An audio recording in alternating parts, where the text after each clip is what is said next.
Namo tassa bhagavato arahato samma sambuddhassa. Namo tassa bhagavato arahato samma sambuddhassa. Namo tassa bhagavato arahato samma sambuddhassa. Puja ca pujaniya nang etang manggalamutamanti. Terpujilah Sang Bhagawa yang Maha Suci, yang telah mencapai pencerahan sempurna. Terpujilah Sang Bhagawa yang Maha Suci, yang telah mencapai pencerahan sempurna. Terpujilah Sang Bhagawa yang Maha Suci, yang telah mencapai pencerahan sempurna. Memuja orang yang patut dipuja, itulah berkah utama.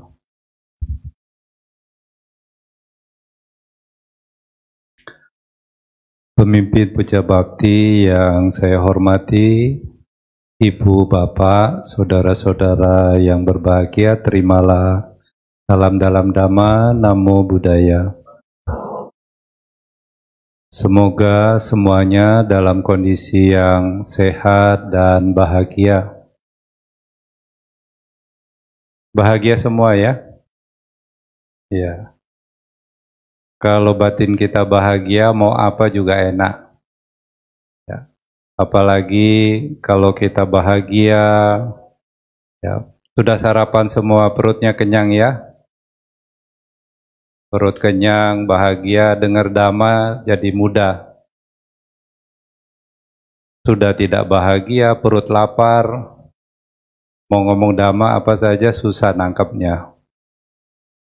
Ya, pada kali ini kita akan bercerita tentang puja. Puja tentu satu hal yang sudah umum sebagai wujud dari sikap hormat.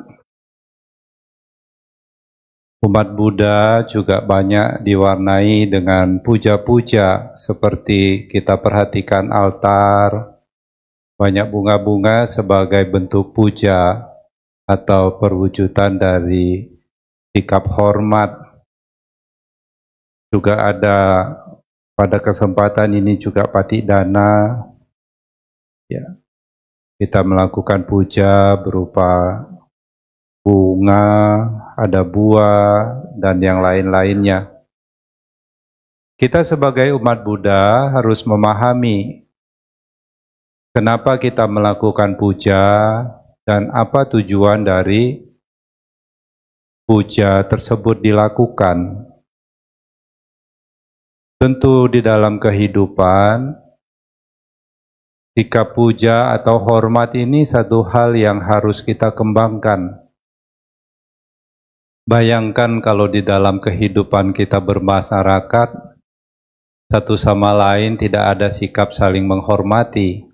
Apa yang akan terjadi kira-kira? Kita dulu sewaktu kecil mungkin sering orang tua kita menasehati kita. Misalnya saya masih ingat kalau zaman dulu waktu kecil, kalau ada orang datang, misalnya saudara datang ke rumah, kita tidak panggil, orang tua itu biasa ngomongnya gini, kamu ini kayak nggak punya mulut aja. Ya. Jadi kalau ada orang tua, kita harus panggil. Ya, misalnya om, tante, dipersilakan duduk, diambilkan minuman. Ini merupakan sikap puja atau hormat kepada tamu. Di dalam hidup kita tidak bisa meninggalkan praktek-praktek puja seperti ini. Sebagai perumah tangga kita juga punya kewajiban untuk melakukan puja. Kepada siapa kita melakukan kewajiban? Yang pertama kepada orang yang telah berjasa kepada kita. Siapa yang paling berjasa di dalam kehidupan kita? Tentu orang tua. Jadi sebagai sikap puja atau hormat kepada orang tua itu bisa diwujudkan dengan praktek melayani, membantu, bertutur kata yang lemah lembut. Ini praktek puja kita kepada orang tua kita. Terlebih lagi orang tua kita yang masih hidup, yang ada di sekitar kita. Kalau kita tidak melakukan ini, yang rugi sebetulnya bukan orang tuanya, tetapi siapa yang rugi? Anaknya sendiri. Jadi kepada orang tua yang masih hidup, kita punya kewajiban untuk melayani, untuk membantu, untuk menyokong, bertutur kata yang lembut kepada orang tua yang masih hidup. Kalau orang tuanya sudah tiada, baru mau praktek puja, baru ingin melayani, tidak ada lagi yang bisa dilayani. Ya toh? Yang bisa dilayani ya tentu orang yang masih hidup.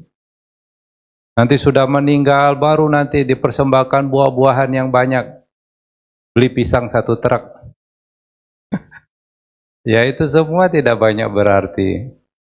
Ya, jadi mumpung orang tuanya masih hidup, lakukanlah sikap puja, lakukanlah sikap hormat dalam bentuk pelayanan, membantu, menyokong, bertutur kata yang lemah lembut. Kalau ini tidak dilakukan, kemudian orang tua meninggal, yang tersisa hanya apa? Hah? Hanya apa? Penyesalan. Kalau menyesal itu bahagia atau menderita? Menderita toh? Mau hidupnya menderita? Tentu tidak. Jadi puja kepada orang tua yang masih hidup harus kita lakukan. Supaya apa? Supaya hidup kita bahagia. Kalau hidup membawa penyesalan, itulah penderitaan. Apa yang sudah terjadi tidak bisa dirubah. Ya, tidak bisa dirubah. Oleh karena itu, lakukanlah puja terlebih dahulu kepada orang yang berjasa. Dan orang yang paling berjasa di dalam kehidupan kita adalah orang tua. Mumpung masih muda, kalau dia masih sekolah, belajar sungguh-sungguh. Kalau anaknya berhasil, orang tua mana yang tidak bahagia? Betul tidak? Jadi belajar sungguh-sungguh.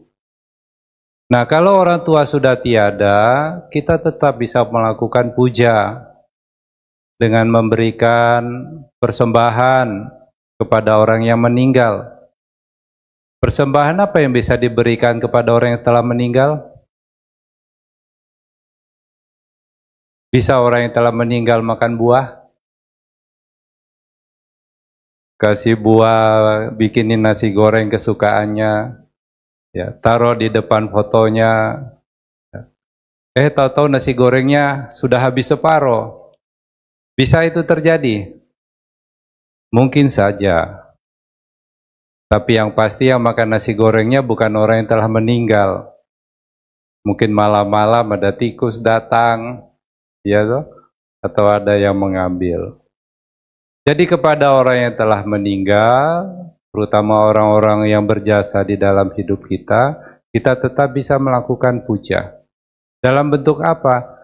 Dalam bentuk melakukan kebajikan atas nama mendiang yang telah meninggal. Misalnya kita bungkusi nasi goreng itu tadi, kemudian kita berikan kepada orang yang betul membutuhkan, kemudian atas perbuatan itu, atas nama mendiang yang telah meninggal, itu bentuk puja kepada orang yang telah meninggal. Jadi kalau taruh di altar, percayalah nasi gorengnya cuma akan basi. Tidak akan itu bisa diterima.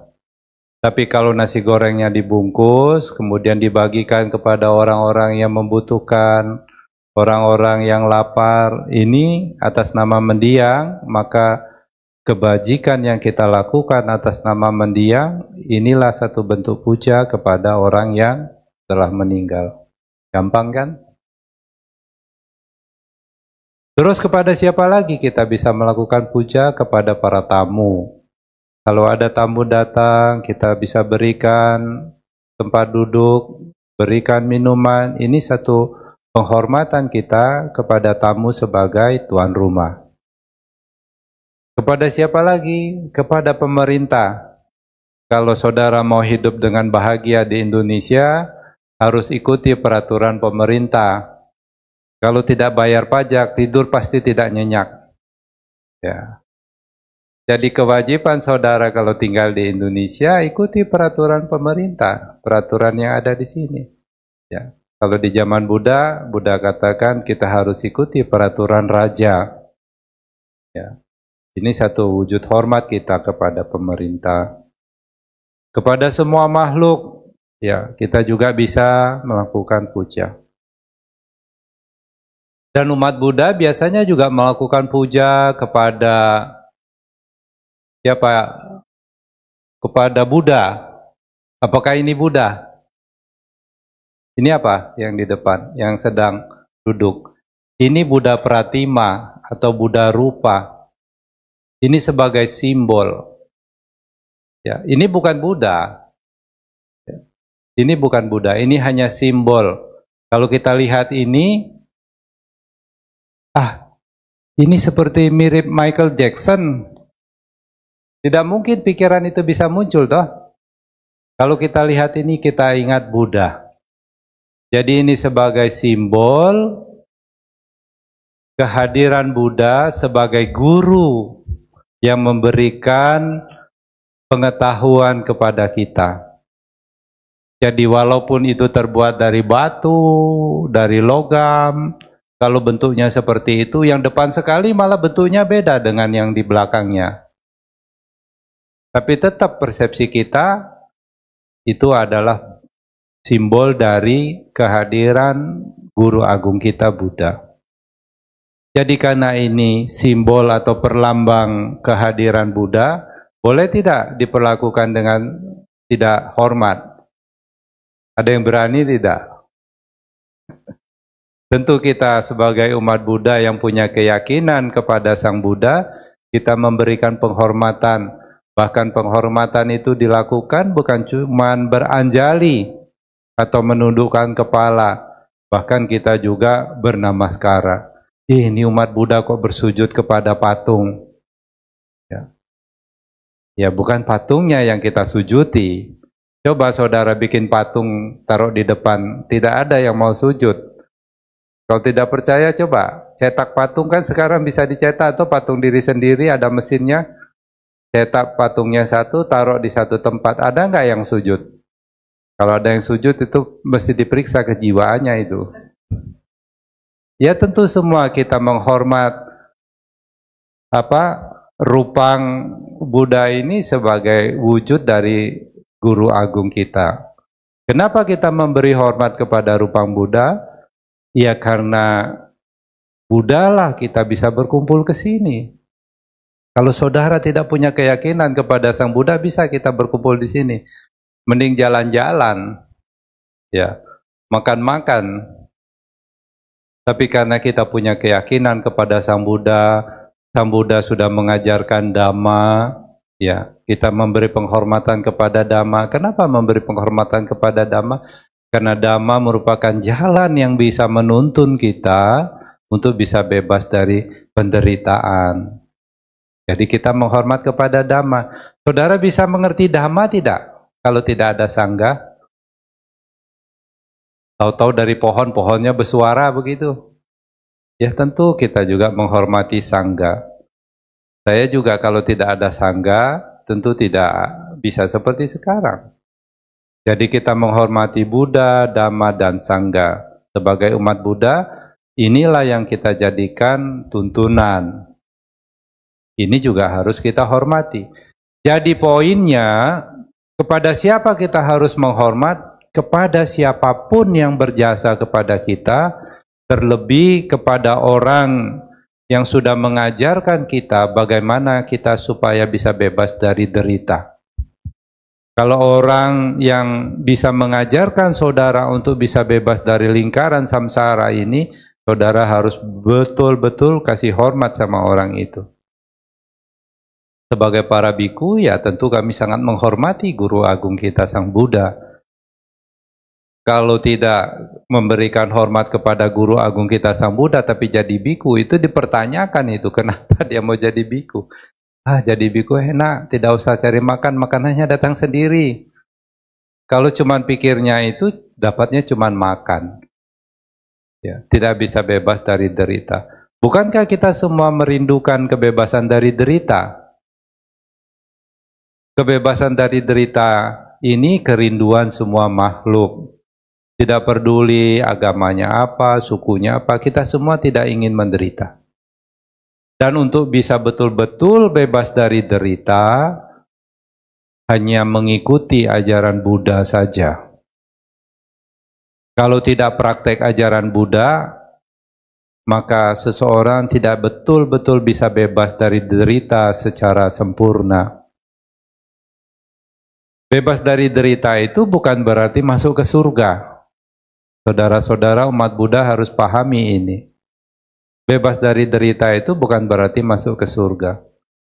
Kalau cuman pikirannya masuk ke surga itu bebas dari derita, itu gampang cuman masuk surga. Apalagi di dalam ajaran Buddha surganya banyak. Ada berapa surga di dalam ajaran Buddha? 31 itu alam kehidupan. Masa masuk neraka itu bahagia? Ya. Ada 26 tingkat alam-alam kebahagiaan, alam surga. Ya. Jadi dibayangkan saja ada 26 botol dijejer terus dikasih gelang satu suruh lempar. Kemungkinan masuk ke leher botolnya lebih mudah tidak dibanding satu botol? Pasti lebih mudah. Tetapi walaupun surga itu alam yang dipenuhi oleh kesenangan-kesenangan, tetapi itu pun juga bukan kebahagiaan yang sejati. Kenapa bukan kebahagiaan sejati? Walaupun makhluk di alam-alam surga itu bisa menikmati kesenangan dalam jangka waktu yang sangat lama jika dibandingkan kehidupan manusia, apapun itu, kesenangan itu akan berakhir. Sesuatu yang bisa berakhir, apakah itu kebahagiaan yang sejati? Tentu bukan kebahagiaan yang sejati. Surga di dalam ajaran Buddha sama seperti tempat liburan. Saudara kalau punya tabungan, uang yang banyak, saudara bisa pergi liburan. Misalnya liburan ke Bali misalnya. Karena uangnya banyak bisa nginep di hotel bintang 5 dalam jangka waktu yang lama. Tentu hotel bintang 5 dengan bintang 3 sama tidak kira-kira? Tentu beda. Ya, kenyamanannya yang bintang 5 pasti lebih nyaman. Tapi biaya kamarnya sama tidak? Tentu beda. Jadi semakin saudara punya banyak timbunan kebajikan, saudara bisa lahir di alam surga yang tingkat kebahagiaannya lebih tinggi. Sama seperti liburan itu tadi, liburan juga pasti berakhir.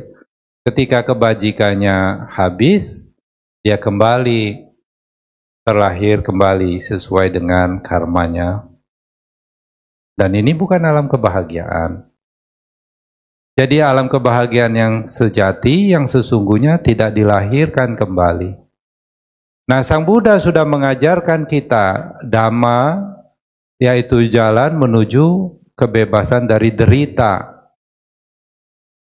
Oleh karena itu, kita harus menghormati Guru Agung kita Sang Buddha, kita harus menghormati Dhamma, karena itulah satu-satunya jalan yang bisa menuntun kita untuk bisa bebas dari derita. Tapi kalau harapan kita hidup ini bukan bebas dari derita, ya perlu tidak perlulah. Makan sudah cukup, tabungan ada, sehat. Kalau dipikir itu sudah baik-baik saja, sudah bahagia, ya tidak perlu belajar Dhamma, tidak apa-apa. Tapi berapa lama kesehatan bisa kita pertahankan? Bukankah kita akan mengalami lagi yang namanya kematian? Setiap kematian itu akan terlahir kembali selama dia belum mencapai kebebasan dari derita yang sesungguhnya. Nah, kenapa Sang Buddha mengajarkan puja? Tidak lain tidak bukan untuk mengikis yang namanya ego. Keakuan atau ego inilah yang merupakan dasar dari penderitaan ini bisa berdiri.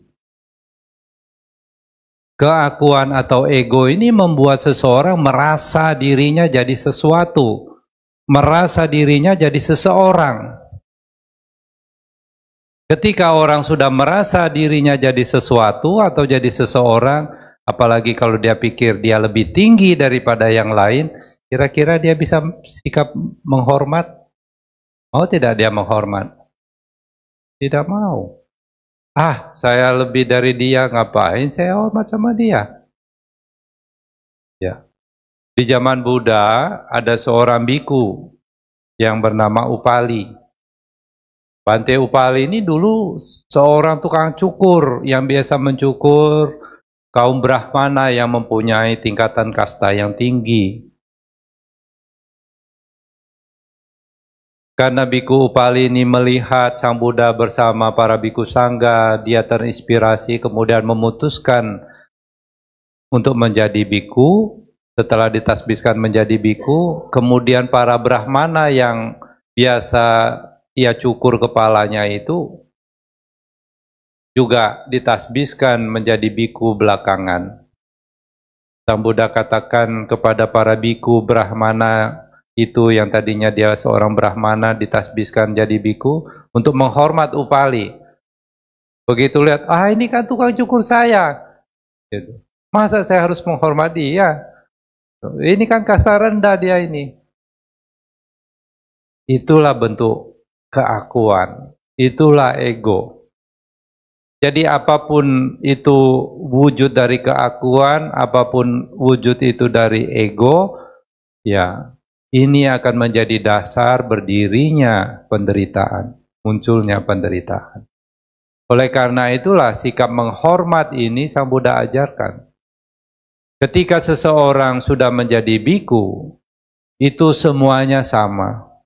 Tidak peduli latar belakangnya apa, ketika dia sudah ditasbihkan jadi biku, maka semuanya sama, Sang Buddha katakan. Seperti sungai, itu bisa mengalir dari mana saja.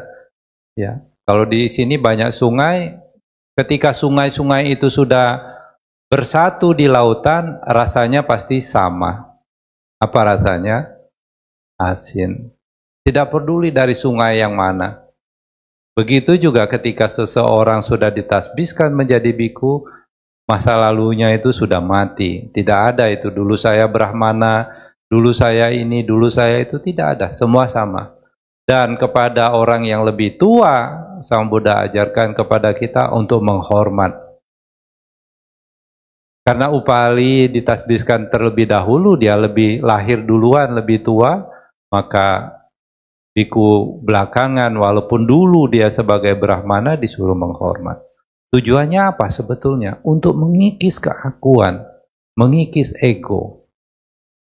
Keakuan atau ego inilah yang merupakan dasar dari penderitaan ini bisa muncul. Dan orang yang tidak mengerti Dhamma, dia pikir penderitaan itu munculnya dari luar. Bukan dari dalam dirinya sendiri. Dan ketika orang tidak mengerti Dhamma, keakuannya bisa terus bertumbuh dan berkembang. Merasa diri lebih tinggi, merasa diri lebih hebat, merasa diri lebih mampu, merasa diri lebih berjasa. Wihara ini kalau nggak ada saya nggak bisa. Itu satu bentuk keakuan. Apapun bentuk keakuan akan jadi potensi penderitaan. Merasa diri sama dengan yang lain itu juga keakuan. Ah, saya sama dia sama-sama umat kok. Kok ngatur-ngatur. Menderita. Merasa diri lebih rendah juga itu keakuan. Lantas gimana Bante? Nggak boleh merasa diri lebih tinggi, nggak boleh merasa diri sama, juga nggak boleh merasa diri lebih rendah.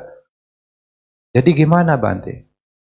Merasa adanya diri juga itu keakuan. Jadi bagaimana? Tidak perlu merasa sebagai siapa-siapa, tidak perlu menjadi apa-apa.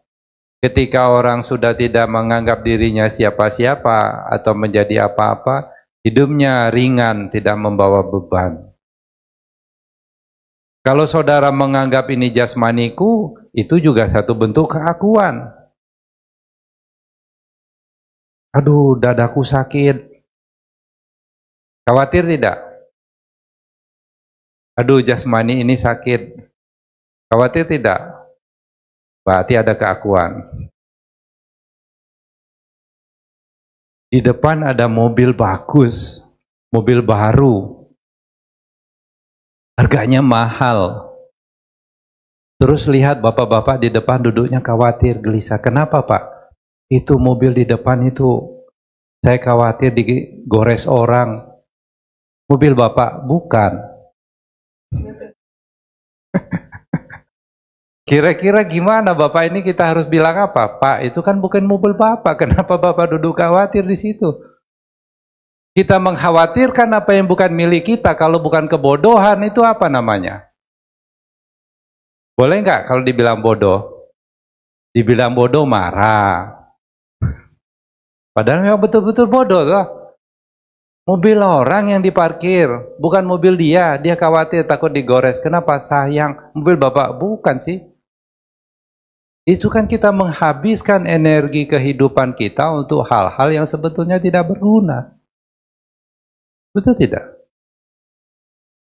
Jadi kalau kita sudah mengerti ini, menganggap jasmani ini sebagai diri, ini jasmaniku, ini tubuhku, ini badanku, itu hanya sikap kebodohan batin saja yang membuat kita terus berpikir begitu. Lantas kalau gitu bukan jasmaniku, Bante, saya mau makan seenaknya lah, terserah lah, ini kan bukan badanku. Lebih bodoh lagi. Nanti kalau makan seenaknya, kena diabetes, kena darah tinggi. Ya. Tetap jasmani ini walaupun bukan milik kita, tetap kita bisa gunakan jasmani ini untuk apa? Untuk hal-hal yang baik tentunya kalau dia punya pikiran yang bijaksana. Tapi kalau jasmani ini hanya digunakan untuk memenuhi kesenangan-kesenangan indrianya sendiri, kesenangan lidah, kesenangan mata, kesenangan kulit, kesenangan hidung, kesenangan panca indrianya saja digunakan jasmani ini untuk itu, bukankah itu perbuatan yang sia-sia? Yang sudah pernah hidup separuh kehidupan, ya rata-rata ini separuh semua ini kehidupannya sudah liwat. Pernah nggak ketemu kesenangan lidah yang betul-betul memuaskan? Waduh, ini soto yang paling enak yang saya pernah makan. Nggak ada yang lebih enak daripada ini. Pak, besok kita makan soto itu lagi ya. Setiap hari makan soto. 1 minggu full tiap hari soto. Tetap kita bahagia? Tetap. Tetap bahagia tidak? Carilah soto yang paling enak di Surabaya ini, makan setiap hari, jangan ganti siang, malam, pagi, siang, malam, 7 hari aja, tidak usah 1 bulan lah, terlalu lama. Masih senang? Masih bahagia? Tidak. Saudara bisa melihat kan, betapa kesenangan-kesenangan indera itu hanya sementara saja. Tidak memuaskan. Walaupun yang bikin soto itu resepnya tetap sama, dia tidak ganti itu. Walaupun resepnya tetap sama, barangnya tetap sama, perasaan kita kepada soto itu sendiri bisa berubah. Ngeri tidak kira-kira? Jadi kalau kita menggunakan jasmani hanya untuk memenuhi kesenangan-kesenangan pikiran kita, kesenangan batin kita, itu juga satu bentuk kebodohan. Kalau yang menyenangkan itu tidak berubah, perasaan kita yang menyenangi itu juga bisa berubah. Ini bahaya. Kalau orang sudah mulai mengerti ini, dia tidak lagi mengejar kesenangan yang datang dari luar. Ketika orang berpikir penderitaannya itu muncul karena sesuatu yang dari luar yang membuat dia menderita, contohnya, kenapa Pak kelihatan kesel? Itu Bante kurang ajar sekali, saya sudah rajin padahal sudah sungguh-sungguh, masa dia menjelek-jelekkan saya? Berarti penderitaannya datang dari telinga toh. Berarti yang membuat Bapak itu menderita karena omongan orang. Betul atau betul? Hah? Betul atau betul? Keliru. Jadi yang membuat kita menderita, saudara harus pahami betul-betul bukan sesuatu yang dari luar, bukan karena orang mencela. Bukan. Semua penderitaan dalam diri kita itu datangnya dari dalam diri kita sendiri, bukan dari luar. Contoh misalnya, sebagai bukti bahwa penderitaan dalam diri orang itu bukan datang dari luar. Dan orang umum pahami penderitaan itu tidak lebih dari perasaan. Ya toh? Kalau mengalami perasaan menyenangkan, oh ini bahagia. Kalau mengalami perasaan tidak menyenangkan, ini derita. Itu pemahaman orang umum. Dan apa bukti bahwa perasaan senang atau bahagia itu tidak datang dari luar, tapi dari dalam? Apa buktinya? Katanya Dhamma bisa dibuktikan. Contoh, ada 3 orang jalan-jalan ke mall. Kemudian dia lihat satu baju, orang pertama lihat satu baju, wih ini bagus sekali baju ini. Warnanya saya cocok, modelnya saya senang. Bahagia tidak? Bahagia. Orang kedua lihat baju yang sama, biasa aja, ini mah umum. Perasaannya bagaimana? Ya biasa-biasa saja. Orang ketiga lihat, baju seperti itu kelihatannya norak, masa warnanya begitu? Bahagia tidak? Tidak bahagia. Padahal 3 orang itu melihat baju yang sama. Iya toh? Jadi kenapa yang pertama itu begitu senang, begitu gembira, dia bahagia lihat baju itu, ini bagus. Yang kedua biasa-biasa saja, yang ketiga, itu jelek, norak, tidak senang dia. Jadi kebahagiaan itu datang dari luar atau dari dalam? Dari dalam. Penderitaan juga datang bukan dari luar, tetapi dari dalam. Jadi yang membuat kita menderita tidak lebih karena kita salah mempersepsikan sesuatu. Salah persepsi atau micasannya, persepsi yang salah terhadap apa yang terjadi di dalam kehidupan kita, inilah yang membuat kita menderita. Apalagi kalau orang mempersepsikan perasaan sebagai dirinya, aku yang merasa, ini perasaanku. Itu sudah jelas, itu pandangan salah di dalam ajaran Buddha. Apapun yang belakangnya ditambah ku dalam pengertian yang sesungguhnya, itulah satu bentuk keakuan yang merupakan pandangan salah dalam ajaran Buddha.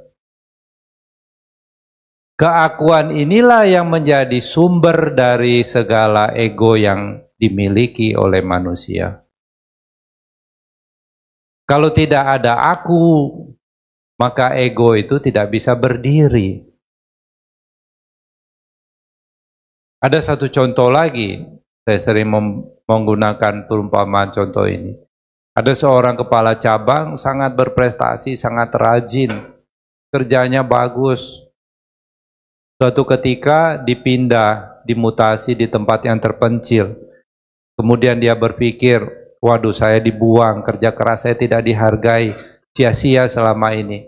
1 tahun dia ditugaskan di sana, menderita atau bahagia? Menderita. Setelah 1 tahun semua kepala cabang kumpul, akhirnya mungkin karena dia sudah tidak tahan, undang-undangnya dikeluarin juga. Bos, terus terang saya kecewa sekali. Kerja keras saya selama ini sepertinya tidak dihargai. Padahal saya kan baik, saya berprestasi. Kenapa saya dimutasi di tempat itu? Bosnya bilang apa? Bosnya bilang, justru saya tahu kamu yang terbaik di antara yang lain. Saya coba kirim yang lain untuk menyelesaikan masalah di situ, mereka tidak mampu. Kirim lagi yang lain, tidak mampu. Kamulah yang terbaik di antara yang lain. Dan memang terbukti semua permasalahan di sana bisa kamu selesaikan. Justru kamu yang terbaik.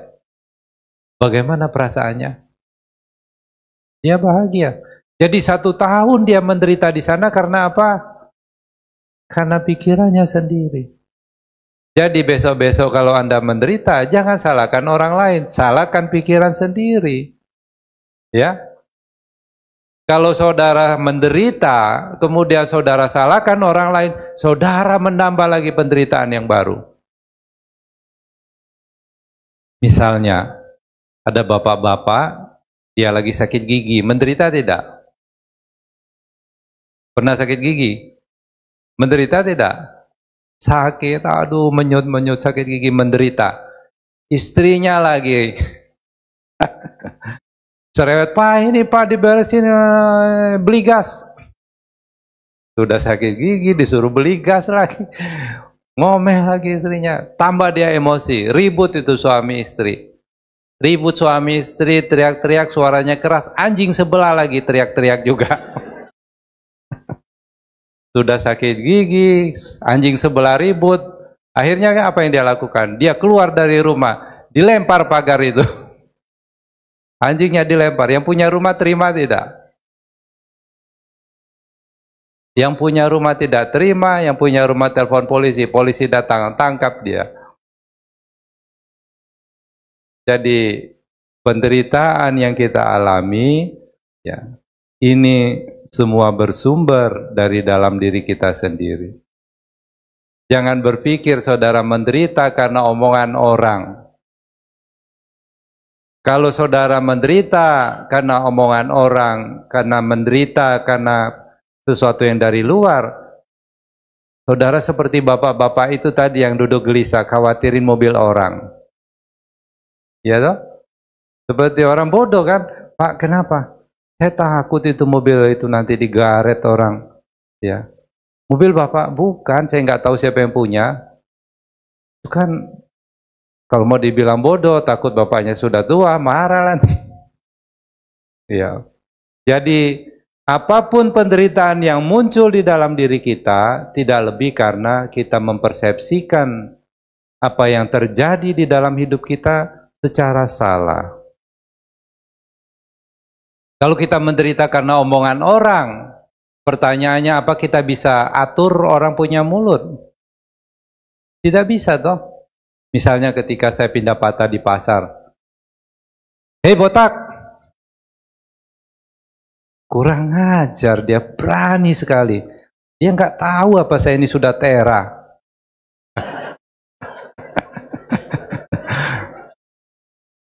Asu! Itu bahasa Jawa apa artinya? Ya. Oh, biku tidak boleh ngomong ya, ini hanya itu saja ya. Awas ya. Kalau dia berpikir begitu, menderita tidak bantainya? Menderita toh. Di kesempatan yang lain, hei botak! Mata dia masih waras, dia bisa lihat saya botak. Itu. Kalau kita mempersepsikan dengan cara yang berbeda, hasilnya berbeda tidak? Hasilnya berbeda. Jadi kalau saudara mengalami penderitaan di dalam batin saudara, coba saudara lihat lagi ke dalam. Kenapa saya menderita? Kalau saudara menderita mungkin dalam kondisi marah, benci, kesel, jengkel, dan saudara tidak bisa mengamati perasaan kesel, jengkel yang membuat saudara tidak bahagia itu, justru saudara mengamatinya ke arah yang salah, bisa menyelesaikan masalah tidak? Tidak bisa. Umumnya kalau orang lagi kesel, lagi jengkel, lagi marah, yang diamati bukan kejengkelannya, bukan kekesalannya, bukan kemarahannya. Apa yang diamati? Yang menyebabkan dia marah, yang menyebabkan dia jengkel, fokusnya ke situ umumnya orang, betul tidak? Kalau dia mengamati apa yang menyebabkan dia kesal, Perhatiannya diarahkan ke dalam atau keluar? Ke dalam atau keluar? Keluar. Sang Buddha katakan, dari tubuh yang tidak lebih dari 2 depa inilah, disitulah sebab dari penderitaan muncul. Karena munculnya di situ, ngakhirinya di mana? Ya di situ juga. Oleh karena itu, kita harus terus-menerus mengamati batin kita, mengamati pikiran kita. Kalau kita anggap pikiran ini sebagai milikku, pikiranku, kita anggap perasaan ini sebagai perasaanku, diriku, kita anggap kesadaran ini sebagai kesadaranku, aku yang menyadari, apapun itu kalau dikasih labelku sama dengan penderitaan.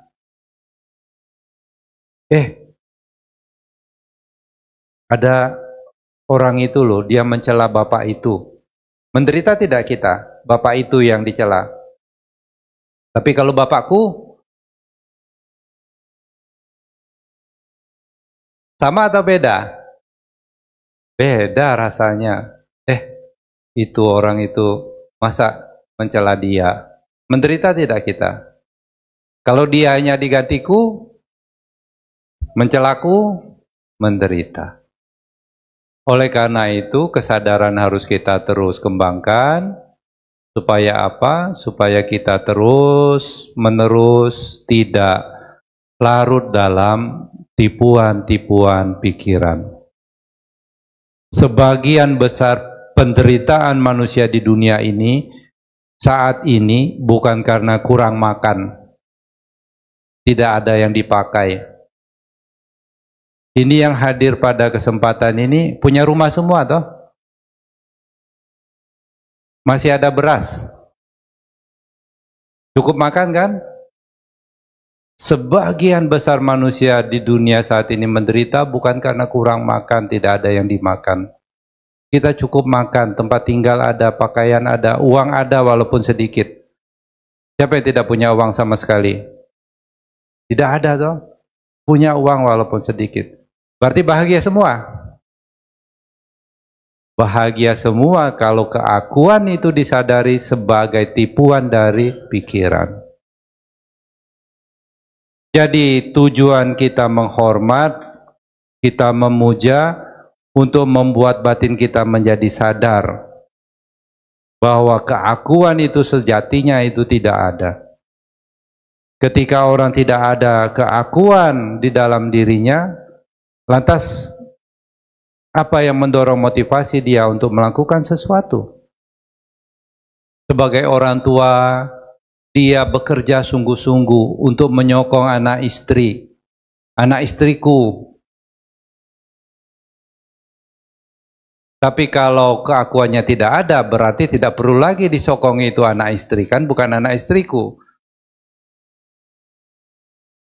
Ya tentu tidak demikian. Orang yang sudah menyadari tidak ada keakuan, bukan berarti bersikap demikian. Dia tetap akan bekerja keras. Demi apa? Demi kebahagiaan yang lain. Jadi kalau tidak ada keakuan, motivasi hidupnya hanyalah cinta kasih dan kasih sayang. Melakukan sesuatu bukan hanya untuk dirinya sendiri, tetapi cinta kasih dan kasih sayang. Inilah motivasi terbaik untuk hidup. Sebagai pelajar, motivasinya belajar sungguh-sungguh demi cinta kasih dan kasih sayang. Sebagai orang tua, bekerja sungguh-sungguh, motivasinya demi cinta kasih dan kasih sayang. Sebagai apapun, kalau itu motivasinya cinta kasih dan kasih sayang, itu tidak ada beban. Tapi kalau demi dia, demi anakku, demi diriku, kalau tidak sesuai dengan harapanku, menderita tidak? Menderita. Jadi, sebagai wujud dari latihan untuk menghormat adalah praktek yang sesungguhnya untuk mengikis keakuan. Kalau keakuan sudah tidak ada lagi, maka kesombongan akan lenyap. Sikap rendah hati ini menjadi perwujudan dari orang tersebut. Bukan rendah diri, karena diri tidak ada, apa yang perlu direndahkan. Rendah hati, tidak sombong, akan tercapai dengan sendirinya. Oleh karena itu, ibu bapak saudara-saudara, wujud hormat ini satu praktek yang harus selalu kita kembangkan. Menghormat orang yang patut dihormat, puja cak puja nianang, etang manggala mutamang, itulah berkah yang utama. Saya ucapkan terima kasih, sabe sata bawang tusukitata, semoga semua makhluk hidup berbahagia.